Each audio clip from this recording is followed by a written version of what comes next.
lutar contra isso. E eles giravam em torno da Terra.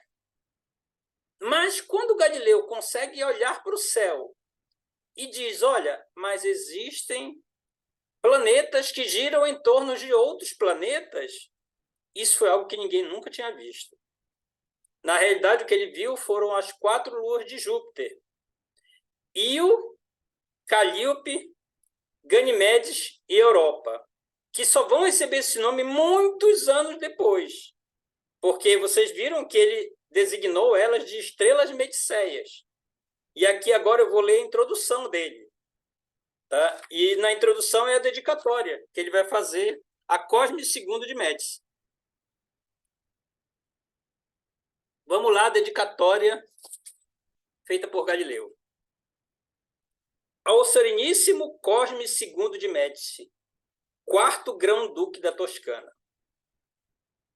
Foi ilustre, certamente, e cheio de humanidade, o desígnio daqueles que esforçaram por proteger da inveja os feitos notáveis dos homens eminentes pela sua virtude e defender do esquecimento da morte os seus nomes merecedores de imortalidade. Daí as imagens legadas à memória da posteridade, quer as esculpidas no mármore, quer as forjadas no bronze.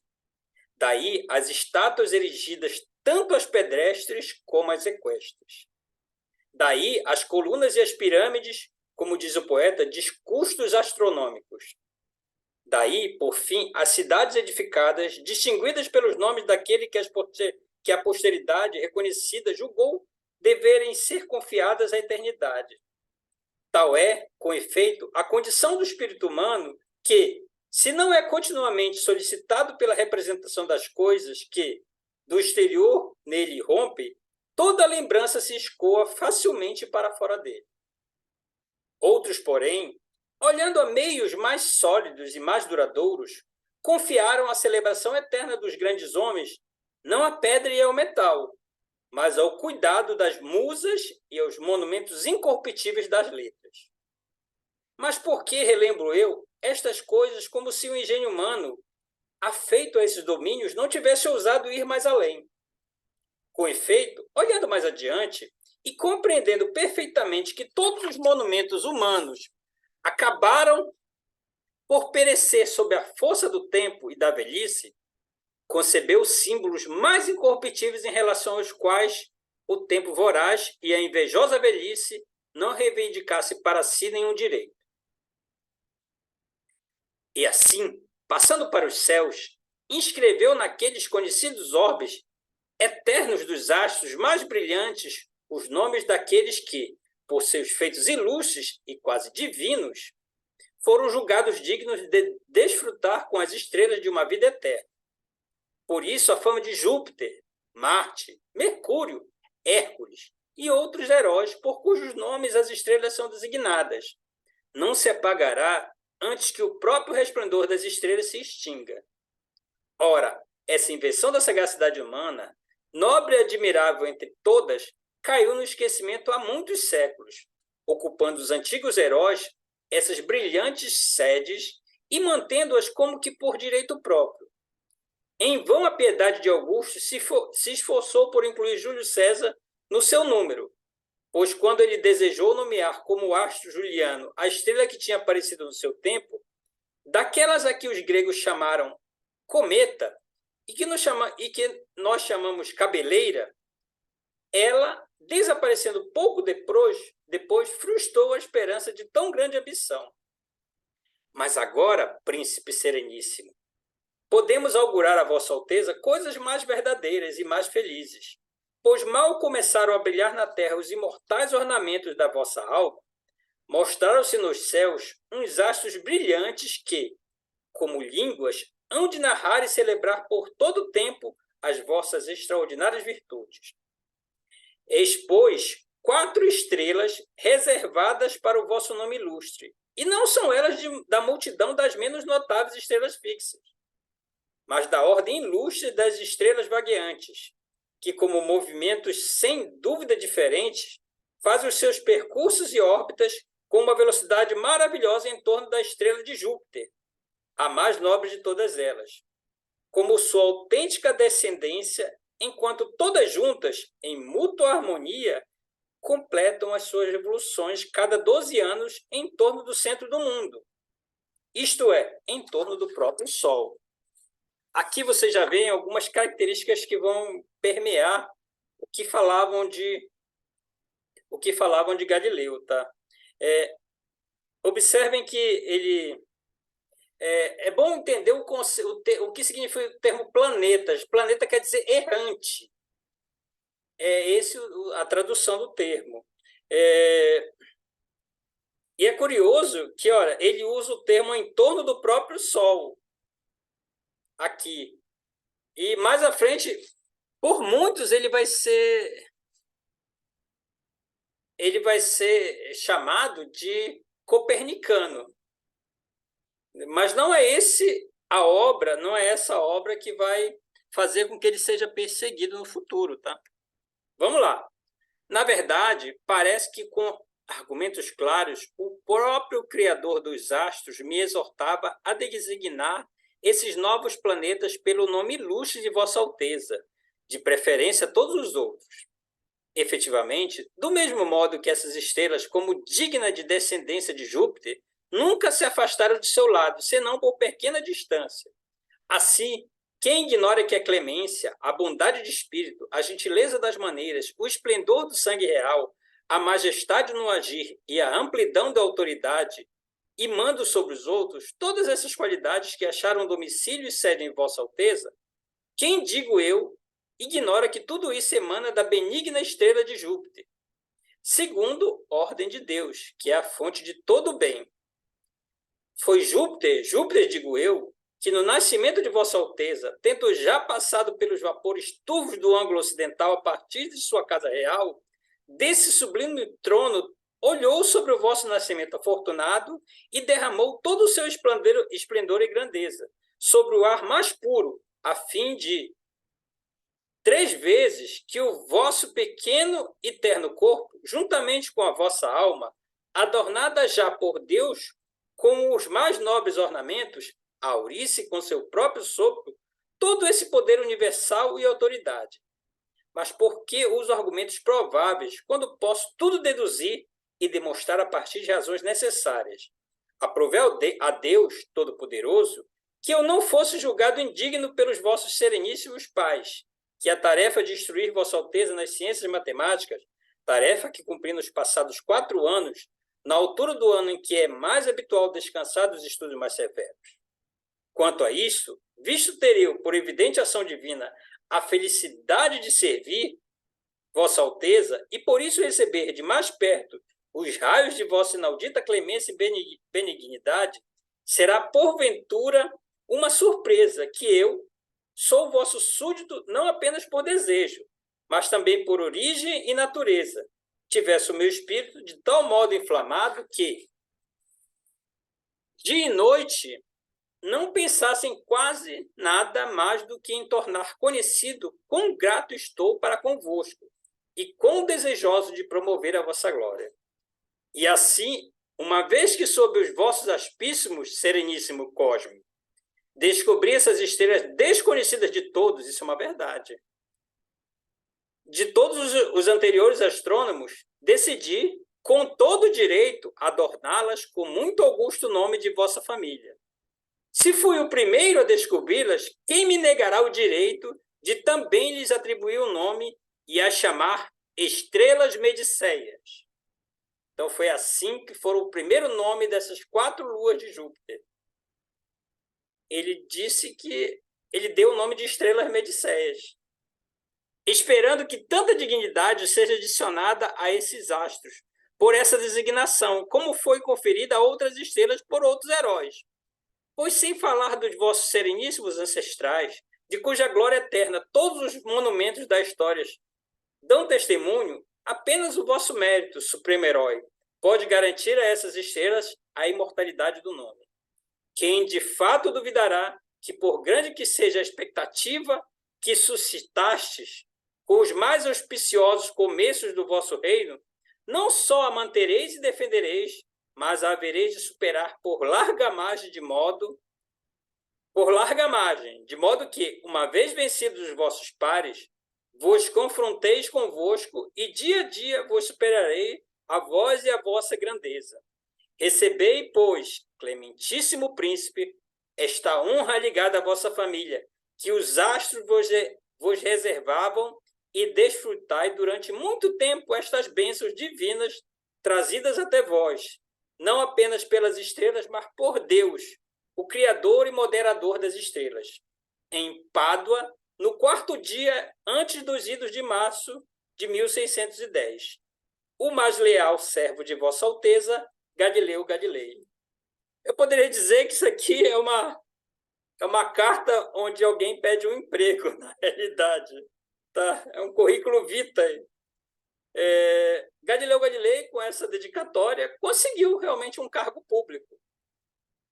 Então, e o importante de dizer aqui dessa primeira parte é que o nome que conhecemos as luas de Júpiter hoje, Io, Calíope, Ganimedes e Europa, não foi esse o nome que foi dado por Galileu. Então, outra coisa importante é o seguinte, que antes de mandar publicar esse livro, e Galileu fez porque ele viu que quando ele apontou o telescópio, que não foi ele que inventou, mas ele aprimorou, quando ele apontou para o céu, ele começou a ver as estrelas e começou a ver coisas que antes nunca ninguém tinha visto. Então, para ser o primeiro, ele era um bom vendedor, para ser o primeiro a mostrar a sua descoberta, ele tinha que ser o primeiro a publicar. Então, ele correu, seguiu os trâmites normais, tá? E aqui eu vou ler para vocês a autorização dos inquisidores, da Inquisição na época. Para você publicar um livro, você tinha que ter autorização da Inquisição. Então, aqui tem a autorização, eu vou ler para vocês, para mostrar que não foi essa obra que fez com que Galileu fosse julgado pela Inquisição. Na realidade, foi outra obra. Então, vamos lá. Está escrito: Suas Excelências, os senhores chefes do excelente Conselho dos 10, abaixo assinados, com o testemunho dos senhores reformadores do Estudo de Pádua, segundo o relatório de 2 a este assunto designados, a saber, do Reverendo Padre Inquisidor e do secretário examinador do Senado, Giovanni Maraglia, sob juramento, como no livro intitulado Sidereus Núncios, etc., do senhor Galileu Galilei, não se encontra coisa alguma contrária à santa fé católica, aos princípios e aos bons costumes, e que é digno de ser impresso. Concedem a licença para que possa ser impresso nesta cidade, no 1º dia de março de 1610. Senhor Marco Antônio Valanesso, senhor Nicolo Bon, senhor Leonardo Marcelo, chefes do Conselho dos 10. Bartolomeu Camino, secretário muito ilustre do Conselho dos 10. E, por fim, no dia 8 de março, foi registrado no livro, a folha 39, por Giovanni Battista Briato, o adjuntor do ofício contra a blasfêmia. Então, vocês vejam que a obra ela foi autorizada pela igreja. E vamos lá.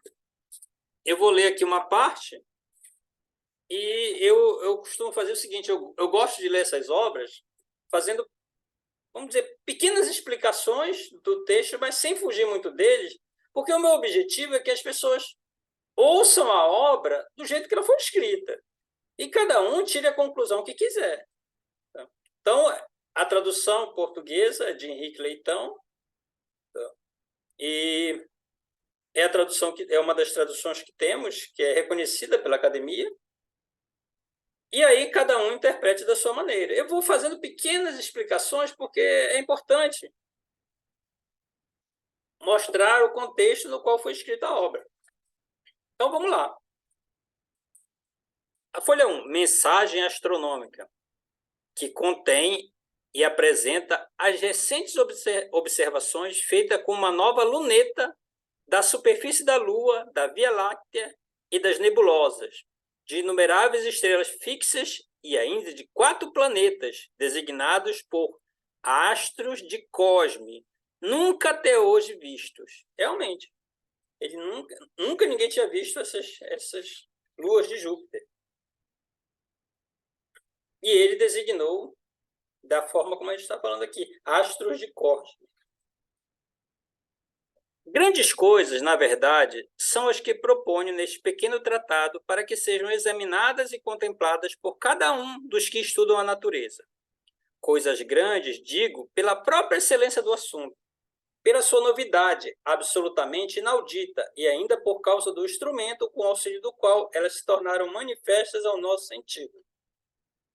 Grande, na verdade, é o facto de a incontável multidão de estrelas fixas, isso era um conceito na época, olha, que atrás o céu, a Terra era o centro do universo, era o que era ensinado na época, a Terra era o centro do universo, ela ficava aqui imóvel e ao redor algumas estrelas móveis e aqui em cima, aqui em cima ficavam as estrelas fixas. Tudo além de Saturno eram estrelas fixas. Vamos lá. Que com as faculdades naturais se puderam observar até hoje, acrescentar e expor abertamente aos olhares incontáveis outras, nunca antes vistas e que ultrapassam mais de 10 vezes o número daquelas que se conhecem há muito. É magnífico e muito agradável olhar poder observar o corpo lunar, que está afastado de nós cerca de 60 raios terrestres, uma medida da época, como se não estivesse mais distante do que 2 dessas unidades, a tal ponto que o diâmetro dessa mesma Lua parece quase 30 vezes a sua superfície, 90 vezes é o seu volume, quase 27 mil vezes maiores do que quando são vistos simplesmente à vista desarmada. Tem o primeiro astro que ele vai observar, a primeira esfera que Galileu vai comentar nessa obra, será a Lua. E é o que ele está falando aqui. Daí, consequentemente, que qualquer pessoa compreenda, com a certeza dos sentidos, que a Lua não é de maneira nenhuma revestida de uma superfície lisa e perfeitamente polida, mas sim de uma superfície acidentada e desigual, e que, como a própria face da Terra, está coberta em todas as partes por enormes protuberâncias, depressões profundas e sinuosidades. Vou mostrar uma coisa aqui para vocês.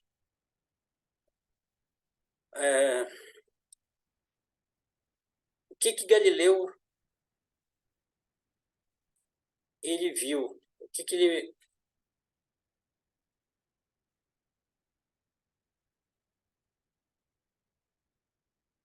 Galileu, pessoal, ele não só ele comentou o que ele viu, ele desenhou. Esse é um dos desenhos aqui no fundo do qual ele está falando, tá? Ver se esse aqui está melhor. No final das contas é esse mesmo. Esse é um dos desenhos da Lua que está no Sidereus Nuncius. Além disso,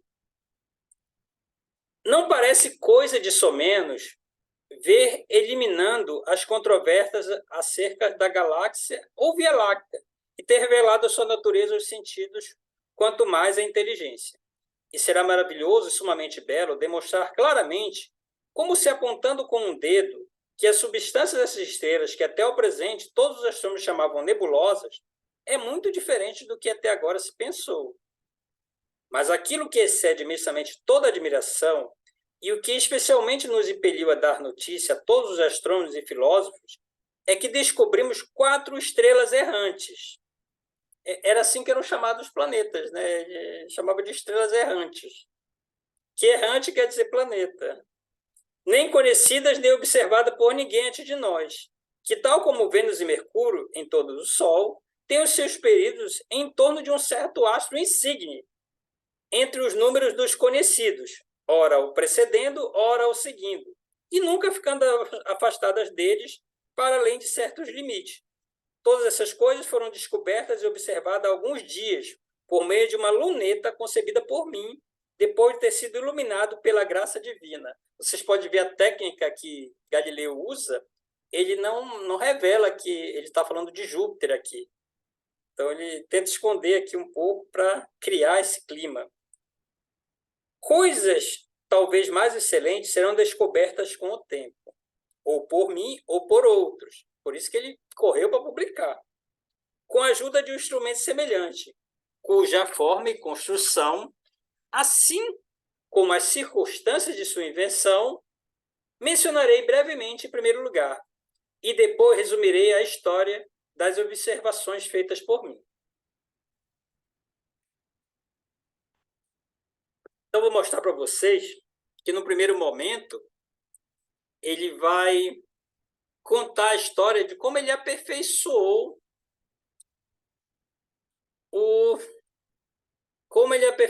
a luneta. Ele nunca afirma que ele inventou o telescópio, tá? Mas, com certeza, ele o aperfeiçoou. E aqui ele vai dizer como. Há cerca de 10 meses, chegou aos nossos ouvidos o rumor de que um belga, esse na realidade teria sido o inventor, havia construído uma luneta com o auxílio do qual os objetos visíveis, mesmo que estivessem muito afastados da vista do observador, se viam distintamente, como se estivessem próximos. Acerca deste admirável efeito, circularam alguns relatos, uns dando-lhe crédito e outros negando. Isso mesmo. Me foi confirmado, passado poucos dias, por uma carta enviada de Paris pelo nobel francês Jacques Badoveri, o que finalmente me fez dedicar-me completamente a descobrir as razões e a conceber os meios pelos quais pudesse chegar à invenção de um instrumento semelhante. O que consegui passado pouco tempo, baseado na teoria das refrações. Inicialmente, preparei um tubo de chumbo, aqui ele vai começar a descrever como é que ele montou essa luneta dele. Preparei um tubo de chumbo, em cujas extremidades ajustei 2 lentes de vidro, ambas planas numa face, sendo uma delas convexa na outra face, e a outra côncava. Aproximando meu olho da lente côncava, observei os objetos bastante maiores e mais próximos. Na verdade, surgiam 3 vezes mais próximos e 9 vezes maiores do que quando vistos a olho nu. Construí depois um outro instrumento mais exato que apresentava os objetos 60 vezes maiores. Então, mostra que ele não construiu uma só, ele construiu vários modelos. Finalmente, sem poupar qualquer trabalho ou dinheiro, foi possível construir um instrumento tão excelente que as coisas com ele vistas apareciam quase 1000 vezes maiores e mais do que 30 vezes mais próximas do que quando observadas apenas com as faculdades naturais, os olhos. Seria completamente supérfluo enumerar quantas e quais as vantagens desse instrumento, tanto na terra como nos mares. Utilizava-se a luneta na época para observar os navios chegando à distância. Mas, deixando as coisas terrestres, apliquei-me à investigação das coisas celestes. É uma novidade que ele fez. Ele apontou a luneta para o céu, algo que ninguém tinha feito antes. Primeiro vi a Lua de tão perto, como se ela estivesse afastada apenas por 2 raios terrestres. Depois observei muitas vezes, com incrível alegria na alma, tanto as estrelas fixas como as errantes. E ao verificar o seu grande número, comecei a imaginar um método pelo qual pudesse medir a distância entre elas, que por fim descobri. Neste assunto, convém pôr de sobreaviso todos os que pretendem fazer esse tipo de observações. Em primeiro lugar, com efeito, é necessário que preparem uma luneta de grande precisão, que apresente os objetos de maneira brilhante, distintamente sem estarem obscurecidos, e que os aumente pelo menos 400 vezes, pois então os mostrará 20 vezes mais próximo. De fato, se o instrumento não for de tal sorte, tentarão em vão ver todas aquelas coisas que nós observamos nos céus, e abaixo enumeraremos. Mas para que qualquer pessoa possa conseguir, com pouco trabalho, determinar a ampliação do instrumento, desenhe 2 círculos ou 2 quadrados no papel, um dos quais será 400 vezes maior do que o outro, o que sucederá quando o diâmetro do maior for 20 vezes o comprimento do outro. Depois olhará de longe, em simultâneo, ambas as folhas postas numa mesma parede, a mais pequena com o olho aplicado à luneta e a maior com o outro olho, a vista desarmada. Isto pode ser feito facilmente com ambos os olhos abertos ao mesmo tempo. As 2 figuras aparecerão então do mesmo tamanho se o instrumento ampliar os objetos de acordo com a proporção desejada. Eu imagino assim, ele fez um quadradinho pequenininho e depois um quadradão assim. E um ele colocou na frente da luneta e o outro ele colocou do lado. E com os dois olhos, ele foi colocando numa determinada posição que, olhando com esse olho para a luneta, eles pareciam estar do mesmo tamanho, mas na realidade esse daqui ele estava 400 vezes menor, ele era bem pequenininho. A engenhosidade, né, da época. Depois de um tal instrumento ter sido preparado, deverá investigar-se o método de medir distâncias, o que é conseguido da seguinte maneira. Para facilitar a compreensão, seja ABC o tubo e o olho do observador. Quando não a lente do tubo, os raios individuais seguem... Bem, na realidade aqui ele vai descrever, nesse pedaço, um pouco daquela ideia da... Vamos dizer, quando você olha um binóculo. Vamos dizer, quando você olha um binóculo, como é que ele funciona? Ele vai mostrar de uma maneira bem simples aqui como funciona aqui. Por esse processo, podemos medir convenientemente, com um erro menor do que 1 ou 2 minutos, o intervalo entre as estrelas, separadas uma das outras por algum minuto. Seja suficiente para o presente, contudo, termos tocado ligeiramente nesse assunto e tê-los, por assim dizer, roçado apenas com a ponta dos lábios, pois numa outra ocasião tornaremos pública uma teoria completa desse instrumento. Vamos agora relatar as observações feitas por nós nos últimos 2 meses, convidando todos os amantes da verdadeira filosofia para o início, seguramente, de grandes contemplações. Bem, agora ele vai começar a falar da Lua. Então, vamos colocar aqui o desenho e a gente vai comentar um pouquinho sobre o que ele viu e o que ele desenhou. Aqui. Falaremos, em primeiro lugar, da face da Lua que está voltada para nós. E, para facilitar a compreensão, distinguirei em 2 partes. Uma mais clara e a outra mais escura. A mais clara parece rodear e inundar de luz todo o hemisfério, enquanto a mais escura cobre como uma nuvem essa face, enchendo-a de manchas. Essas manchas, um pouco escuras e bastante vagas, são visíveis. Ele deve estar falando dessas manchas aqui. Ó. Essas manchas aqui. Essas manchas, um pouco escuras e bastante vagas, são visíveis a todos e em todas as épocas foram observadas. Por essa razão, lhe chamaremos as manchas grandes ou antigas para as diferenciar de outras, de menor tamanho, mas a tal ponto numerosas que recobrem toda a superfície lunar, mas especialmente a parte mais luminosa. Estas, na verdade, não foram observadas por ninguém antes de nós. Do seu exame, muitas vezes repetido, deduzimos que podemos discernir com certeza que a superfície da Lua não é perfeitamente polida, uniforme e exatamente esférica, como um exército de filósofos acreditou, acerca dela e de outros corpos, mas é, pelo contrário, desigual, acidentada, constituída por cavidades e protuberâncias, como a face da própria Terra, que está marcada aqui, ali e acolá, por cadeia de montanhas e profundezas dos vales. As aparências a partir das quais assim se pode deduzir são as seguintes. Deixa eu falar uma coisa. Acreditava-se que o céu era uma representação da perfeição e de que as esferas eram perfeitas. Então, muitos acreditavam que a Lua, como uma das esferas celestes, era perfeita. E Galileu vai não só contestar, como demonstrar que muitos estavam errados. Então, ele vai dizer, as aparências são da seguinte forma.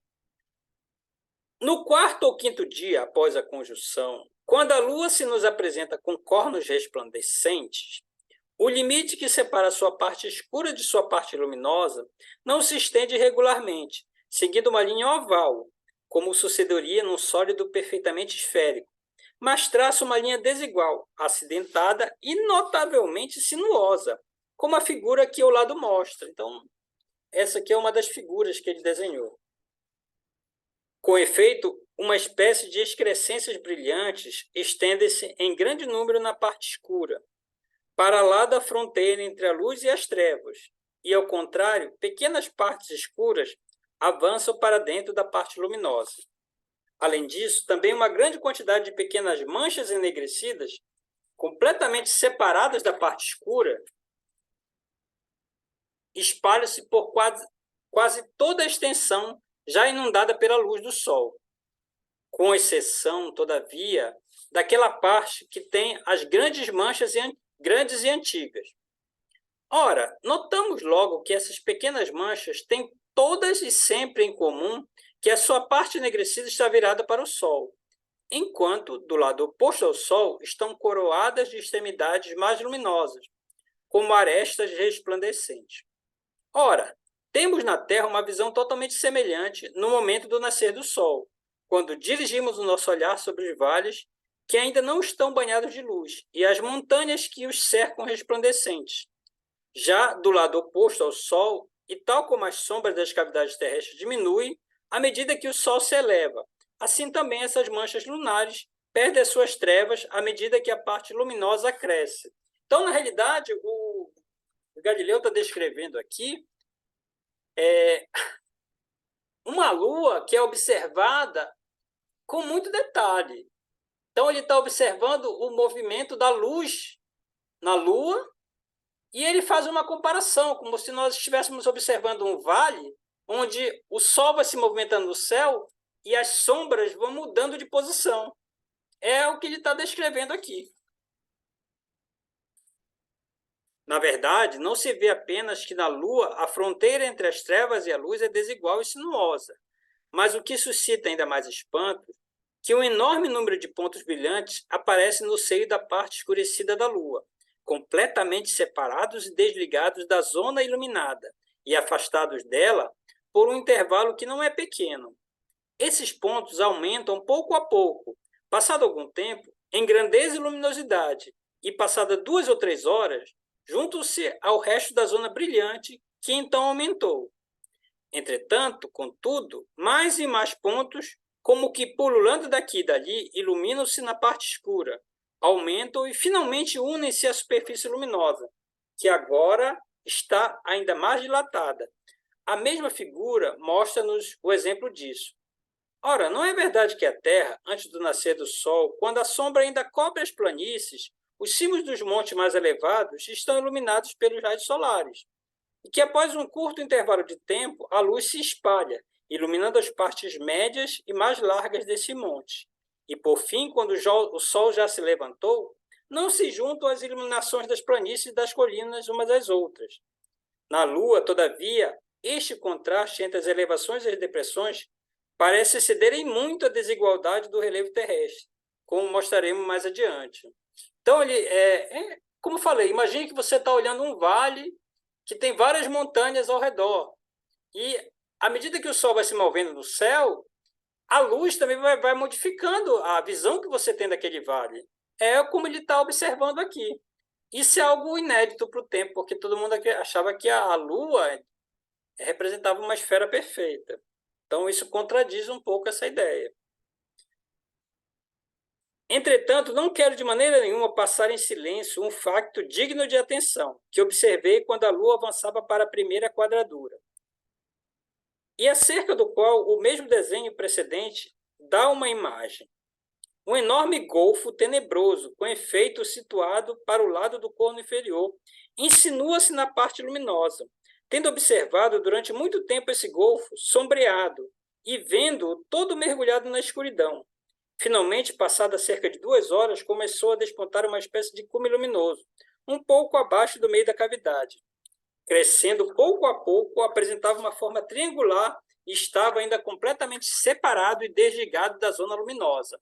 Imagine que você está olhando um vale, mas numa parte muito alta, e nesse vale tem certas montanhas no meio ali dele. Então, à medida que a luz vai se movendo, você vai observando ele de várias formas. É a forma como ele está descrevendo aqui.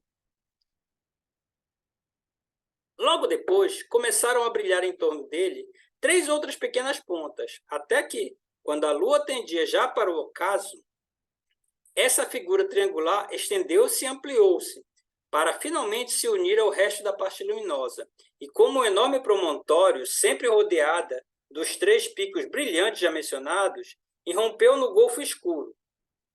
Nas extremidades dos cornos, tanto do corno superior como do corno inferior, emergiam também alguns pontos resplandecentes e completamente isolados do resto da luz, como se vê desenhado na mesma figura. No Sidereus Nunc tem vários desenhos desse aqui, parecido com esse aqui do fundo. E rompeu no golfo escuro. Nas extremidades dos cornos, tanto do corno superior como do corno inferior, emergiam também alguns pontos resplandecentes e completamente isolados do resto da luz, como se vê no desenho da mesma figura. Havia também uma grande quantidade de manchas escuras em cada corno, mas sobretudo no inferior. Entre essas manchas, aquelas que estão mais perto da fronteira entre luz e trevas aparecem maiores e mais escuras, enquanto as mais afastadas aparecem menos escuras e mais apagadas. Mas sempre, como já dissemos antes, a parte escurecida da mancha está do lado da irradiação solar, enquanto uma franja mais resplandecente bordeja a mancha na parte oposta ao Sol e virada para a zona sombria da Lua. Essa superfície da Lua, onde está assinalada pelas manchas, como a cauda de um pavão está pelos olhos do azul, assemelha-se a esses pequenos vasos de vidro que, mergulhados ainda incandescente na água fria, adquirem uma superfície encarquilhada e ondulada, de onde lhes vem a designação popular de taças de gelo. Imaginem que Galileu, quando apontou a sua luneta para a Lua, tudo aquilo que ele esperava ver não foi o que ele viu. Então, ele está descrevendo conforme o que ele tinha no dia a dia dele para comparar. Então, vocês vão ver que muitos dos termos que ele usa é até difícil compreender hoje, mas lembre-se, essa obra foi escrita em 1610. E ele estava vendo coisas que nunca ninguém tinha visto antes. No que respeita às manchas grandes da Lua, não se vêem tão interrompidas e cobertas de depressões e protuberâncias, aparecendo mais regulares e uniformes, emergindo apenas nelas, aqui e ali, pequenas zonas brilhantes. Desse modo, se alguém quiser ressuscitar a antiga opinião pitagórica, segundo a qual a Lua seria uma outra Terra, a sua parte mais brilhante seria mais apta a representar a superfície terrena, e a sua parte mais escura a superfície aquosa. Quanto a mim, nunca duvidei que, se o globo terrestre, banhado pelos raios solares, fosse visto de longe, a superfície da Terra, firme, se ofereceria mais clara ao olhar, e a parte da água mais escura. Além disso, na Lua, vê-se que as grandes manchas são mais cavadas do que as zonas mais claras, pois tanto na face crescente como na face minguante, vê-se sempre surgir, no limite da luz e das trevas, aqui e ali, em torno das próprias manchas grandes, os bordos da parte mais clara, como tivemos o cuidado de mostrar nas figuras. Várias figuras dessa aqui. E os contornos das ditas manchas não são somente mais cavados, mas também mais uniformes e tão entrecortados por rugas ou asperezas. A parte mais iluminada, além disso, eleva-se muito perto das manchas, a tal ponto que antes da primeira quadradura, como nas vizinhanças da segunda, enormes protuberâncias se elevam acentuadamente, perto de uma certa mancha ocupando a região superior, isto é, boreal da Lua, tanto acima como abaixo dela, como os desenhos aqui juntos mostram. E aí uma série de desenhos, bem parecido com esse aqui. Antes da segunda quadradura, vê-se essas mesmas manchas rodeadas de contornos, mais negros, que, como os cumes das montanhas, muito altas, aparecem mais escuros ao lado do Sol e mostram-se mais brilhantes, onde, em tão distante do Sol, dá-se o inverso das cavidades, cuja parte oposta ao Sol aparece resplandecente, mas escura e sombreada, aqui está situada ao lado do Sol, e aqui está situada ao lado do Sol. Depois, quando a superfície luminosa diminui, logo que a dita mancha está quase totalmente coberta pelas trevas, as costas mais luminosas das montanhas emergem paulatinamente da obscuridade. As figuras seguintes ilustram esse duplo fenômeno. Então, ele vai mostrar, desenhando tudo aquilo que ele falou agora. Bem, pessoal, nessa primeira parte da leitura do Sidereus Nuncius, eu quis mostrar para vocês que as 4 luas de Júpiter descobertas por Galileu, que hoje recebe o nome de Io, Calíope, Ganimedes e Europa, não receberam esse nome pelo seu descobridor. Ele deu outro nome a elas e dedicou a elas ao imperador, vamos dizer, ao político do momento ali. Com isso, ele conseguiu um cargo público. Galileu, ele inovou muito, e a gente vê aqui que ele reconhece que não foi ele que inventou a luneta, no entanto, com certeza foi ele que a aperfeiçoou. E ele foi um dos primeiros a apontá-la para os céus e começar a descrever aquilo que ele estava vendo. Por isso, a gente tem ao ler a primeira observação dele, que era a Lua, a gente diz, nossa, mas por que ele descreve a Lua dessa maneira? Porque ele não tinha parâmetros. Os parâmetros iniciais de uma observação clara da Lua começam aqui. Então é isso, pessoal. Eu aguardo vocês nos próximos vídeos e vamos dar continuidade ao nosso trabalho.